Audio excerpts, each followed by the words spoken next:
Hey Leo, today I'm going to be making some lunch today. So today we're going to be making American pancake. So the first thing we're going to need is 125 grams of clean flour, 1 teaspoon of baking powder, and half a tablespoon of barbecue of soda, 2 tablespoons of castor sugar, pinch of salt, 1 egg, and 150 milliliters of milk. So let's get started. The first thing we're going to use is some flour,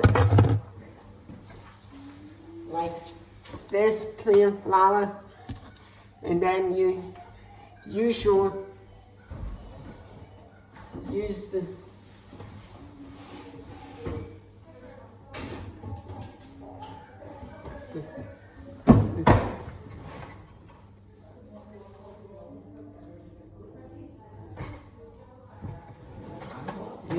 measuring spoon to measure the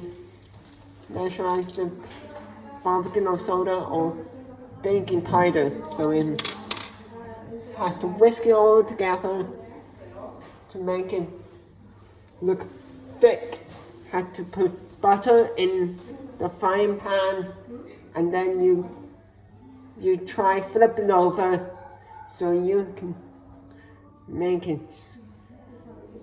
And then you can add so many toppings that you want to. The Leon is like strawberry or some blueberries on your pancake. So thank you, and hope you enjoy it.